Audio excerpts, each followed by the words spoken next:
Qu'est-ce qu'un nombre réel? La construction de Cauchy. Bonjour et bienvenue sur Mathésis. Aujourd'hui, nous abordons l'ensemble des nombres réels et sa construction. Les nombres réels sont toutes les grandeurs qu'on peut ordonner et on peut les construire de diverses manières grâce à la théorie des ensembles. Les nombres réels idéalisent tous les points de la droite géométrique ou du point de vue arithmétique toutes les mesures de grandeur possibles. Les anciens savaient, grâce au théorème de Pythagore, que l'on ne pouvait mesurer la diagonale du carré de côté 1 par un nombre rationnel, c'est-à-dire une fraction, de la forme a sur b pour a et b des nombres entiers. On dit que cette diagonale est incommensurable. Aujourd'hui, nous dirions que la longueur de cette diagonale est racine de 2. On a depuis découvert une foultitude de grandeurs qui ne sont pas des nombres rationnels, comme pi, le rapport de la circonférence d'un cercle à son diamètre, ou e, la base de la fonction exponentielle. Les nombres réels théorisent toutes ces grandeurs qui peuvent être ordonnées, comme les nombres rationnels, mais qui excèdent ceux-ci en quelque sorte. Ils peuvent être construits dans un sens mathématique précis, à partir des nombres rationnels, de plusieurs manières. Les plus fameuses sont sans doute la méthode des suites de Cauchy et celle des coupures de Dedekind. Sur la figure suivante, nous avons représenté en rouge la diagonale d'un carré de côté 1. Par le théorème de Pythagore, on a OA au carré plus AB au carré égale OB au carré, si bien que OB au carré égale 2. Cependant, on peut démontrer qu'il n'existe pas de nombre rationnel R dont le carré vaut 2. Si bien que la longueur OB ne peut pas être un nombre rationnel. Il y a des trous dans l'ensemble des nombres rationnels. Le problème avec l'axiomatisation du continu. Comme nous l'avons vu avec les entiers naturels, pour théoriser un type d'objet mathématique, on s'intéresse à l'ensemble des objets de ce type, dont on essaie d'identifier des propriétés fondamentales, qu'on appelle des postulats ou des axiomes. Il en va de même pour les nombres réels. Même si l'intuition de ce qu'ils sont nous est plus ou moins accessible, la théorie mathématique à leur propos va consister à décrire un ensemble noté un R calligraphique, ensemble des nombres réels. Contrairement toutefois au cas des entiers naturels, il n'est pas évident de donner des propriétés intuitives élémentaires qui décriraient cet ensemble en le différenciant nettement de l'ensemble Q des nombres rationnels. Par exemple, l'idée de continuité d'une droite géométrique peut s'exprimer en disant que pour deux points A et B de cette droite, il existe toujours un point C strictement compris entre A et B. On peut remplir indéfiniment les espaces déterminés par deux points. Or, cette propriété est déjà vérifiée pour les nombres rationnels. Si x et y sont de tels nombres, tels que x est inférieur strictement à y, on peut montrer facilement qu'il existe toujours un nombre rationnel entre les deux, soit un nombre rationnel z, tel que x est inférieur strictement à z, et z inférieur strictement à y. Par exemple, prenez le nombre z égale x plus y divisé par 2. Certaines grandeurs de la géométrie ne sont pas mesurables par des nombres rationnels. Cette propriété de l'ensemble Q a fait qu'on a appelé autrefois cet ensemble le continu du premier ordre. L'idée est de différencier ce continu d'un continu du second ordre qui correspondrait précisément à l'ensemble R des nombres réels. Revenons à l'exemple de la longueur de la diagonale du carré de côté 1. Cette longueur vaut racine de 2, un nombre dont on peut montrer qu'il n'est pas rationnel, ce que savait déjà Pythagore et qui était à l'époque une tragédie pour sa philosophie, car certains rapports géométriques ne correspondaient pas à des nombres connus. D'un autre côté, ce nombre est une solution de l'équation x carré moins 2 égale 0, puisque par définition, le carré de racine de 2 est 2. Il existe donc des équations avec des coefficients entiers ou rationnels qui n'ont pas de solution dans l'ensemble Q. On s'attend à ce que certaines de ces solutions soient des nombres réels, comme c'est le cas pour la racine de 2. On peut en effet placer racine de 2 sur l'échelle des grandeurs. D'autres nombres, comme pi, rapport du périmètre d'un cercle à son diamètre, doivent aussi représenter des grandeurs, mais ne sont pas même solution d'une équation, on dit qu'ils sont transcendants. Quoi qu'il en soit, il existe des trous dans l'ensemble Q, au sens où il manque des nombres pour mesurer certaines grandeurs, c'est-à-dire certains nombres qu'on peut situer par rapport à tous les nombres rationnels. C'est au mathématicien français Augustin Louis Cauchy qu'on attribue une construction, peut-être la plus célèbre, des nombres réels à partir des nombres rationnels, c'est-à-dire une description utilisant l'ensemble Q et les ressources de la théorie naïve des ensembles. Cette construction, comme celle du mathématicien allemand Richard Dedekind, exploite cette idée qu'il existe des trous dans l'ensemble Q. Boucher les trous avec Cauchy, construire les nombres réels. Des suites de nombres rationnels aussi proches qu'on veut. L'idée de Cauchy est de considérer que les trous existant dans l'ensemble Q peuvent être approchés indéfiniment par des suites de nombres rationnels, c'est-à-dire des listes infinies de nombres, R0, R1, etc., indexées par les nombres entiers naturels. Il existe en effet des suites de nombres rationnels qui ont une limite, c'est-à-dire qu'ils se rapprochent indéfiniment d'un certain nombre rationnel R, au sens mathématique précis qu'on peut s'approcher autant qu'on veut du nombre R, à condition de se placer assez loin dans la suite. Cette idée trouve une formulation mathématique rigoureuse grâce à la théorie des ensembles. Par exemple, la suite 1, 1 demi, 1 tiers, etc., 1 sur n, a pour limite le nombre 0. Or, il se trouve que ces suites, qu'on appelle convergentes, ont une autre propriété analogue.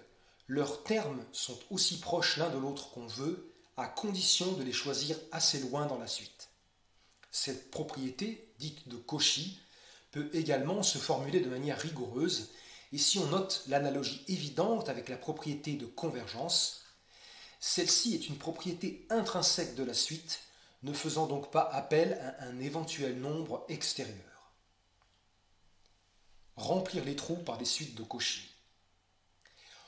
Or, si toutes les suites convergentes, c'est-à-dire qui ont une limite dans l'ensemble Q, ont la propriété de Cauchy, l'inverse n'est pas toujours vrai. Il existe des suites de Cauchy de nombres rationnels qui ne possèdent pas de limite dans Q. L'ingéniosité de la construction de Cauchy consiste à considérer que les trous de l'ensemble Q correspondent à des limites virtuelles de suites de Cauchy qui n'en ont pas. Autrement dit, on peut représenter ce qu'on entend par un nombre réel comme une limite d'une telle suite de Cauchy, qu'elle existe ou non. Stricto sensu, plusieurs suites de Cauchy peuvent intuitivement déterminer la même limite virtuelle, lorsque leurs termes respectifs se rapprochent indéfiniment, autrement dit lorsque la différence de leurs termes respectifs a pour limite 0. On dit que deux telles suites sont équivalentes. Ainsi, on peut construire les nombres réels comme des ensembles de suites de Cauchy équivalentes, avec les seules ressources de la théorie des ensembles et des nombres rationnels, laquelle repose sur la théorie des nombres entiers naturels. On étend la structure de l'ensemble Q à un ensemble R de nombres réels. Dans cette approche, on peut représenter chaque nombre rationnel R comme un nombre réel. On le représente simplement comme l'ensemble des suites équivalentes à la suite constante de valeur R. Ainsi, on peut considérer que l'ensemble noté avec un R calligraphique, ensemble des nombres réels, est une extension de l'ensemble Q des nombres rationnels. Les opérations arithmétiques d'addition et de multiplication des nombres rationnels se prolongent à l'ensemble R, ainsi que la relation d'ordre strict entre les nombres rationnels et plusieurs autres propriétés. La démonstration de ces faits dépasse le cadre de cette vidéo. L'ensemble R possède en outre une propriété fondamentale que possède déjà l'ensemble Q, dite propriété d'Archimède.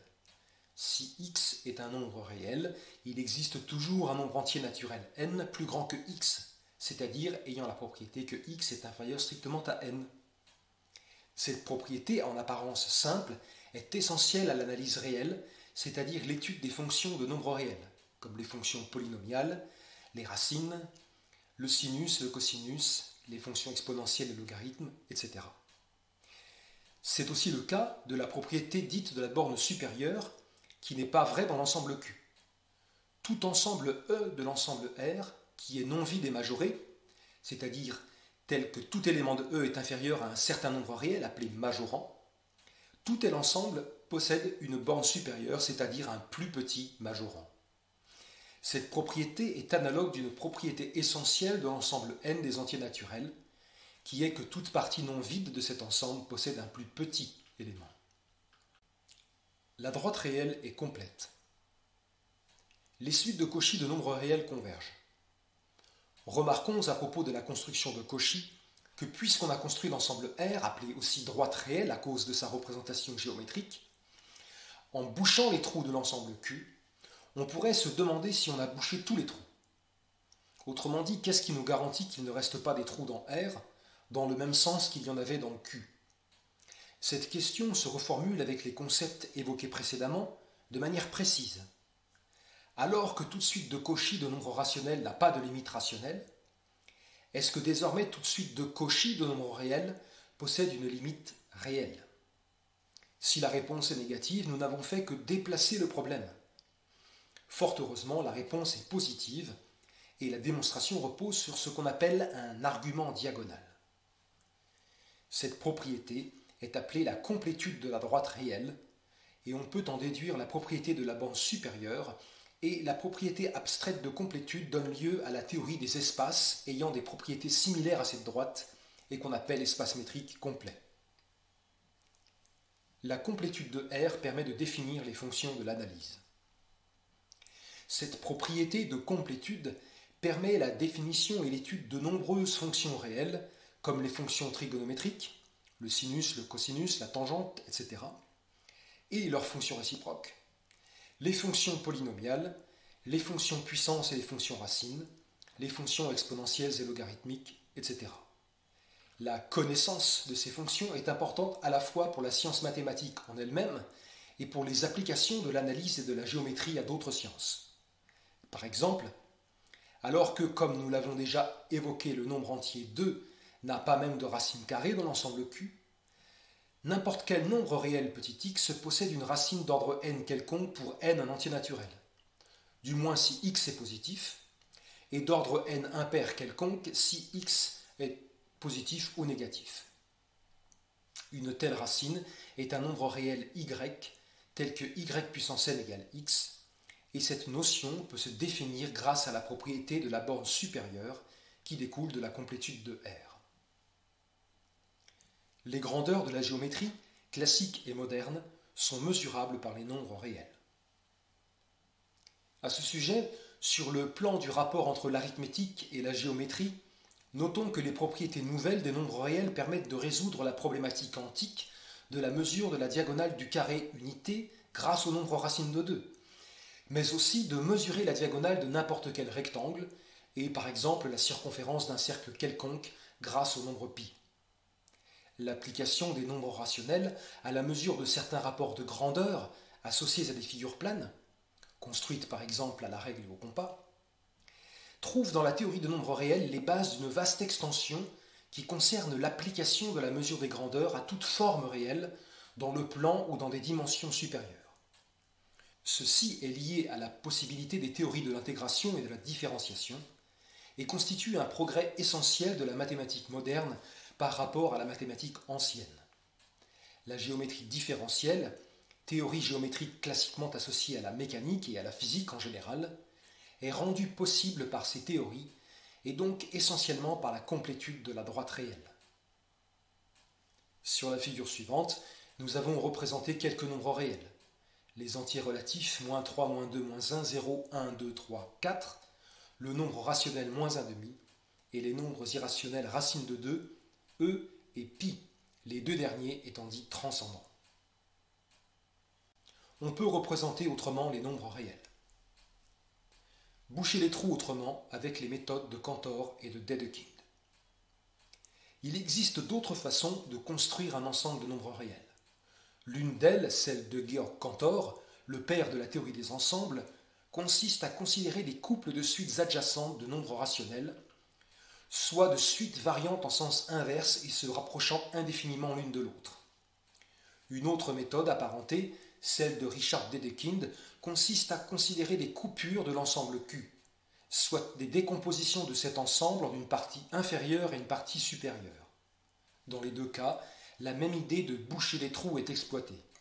Dans le premier, il peut y avoir des trous entre deux suites adjacentes.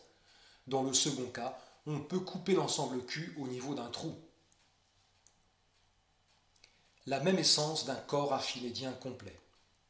Ce qu'il faut retenir, c'est que ces constructions conduisent au même objet mathématique.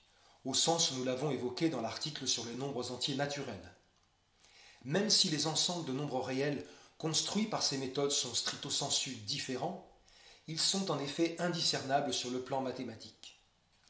Il est d'ailleurs remarquable qu'on puisse donner explicitement une liste abstraite d'axiomes qui caractérisent n'importe quelle version de l'ensemble R. Il s'agit de ce qu'on appelle savamment un corps archimédien complet. Des nombres réels dans d'autres univers. Enfin, notons que la construction de Dedekind, par exemple, peut être reproduite dans certains univers mathématiques qu'on appelle des topos, lorsque ceux-ci possèdent une structure assez riche. Cela signifie qu'on peut définir ou construire des nombres réels dans d'autres univers qu'un univers d'ensemble, en utilisant une logique plus exigeante, dite intuitionniste, que la logique usuelle. On obtient alors des objets d'une autre nature qui sont parfois apparentés aux vrais nombres réels. Par exemple, les fonctions réelles continues sont des nombres réels dans un autre univers, mais ceci est une autre histoire. En somme, si l'intuition des grandeurs réelles existe, et si leur quête naît d'un constat d'incomplétude d'une situation arithmétique ou géométrique, découvrir qu'on pouvait les penser comme nombres, excédant mais prolongeant les nombres rationnels, n'a pas été si évident. Déterminer l'ensemble des nombres réels n'est pas aussi direct que définir l'ensemble des entiers naturels. Mais avec les ressources des entiers et de la théorie des ensembles, on aboutit à la définition univoque d'un objet mathématique formidable et parfaitement axiomatisé, et qui résout le problème de la mesure des grandeurs géométriques par des nombres qui puissent s'ordonner en un continuum. C'est tout pour aujourd'hui. N'oubliez pas de vous abonner et de donner un vote positif si vous avez appris quelque chose. À bientôt sur Mathésis.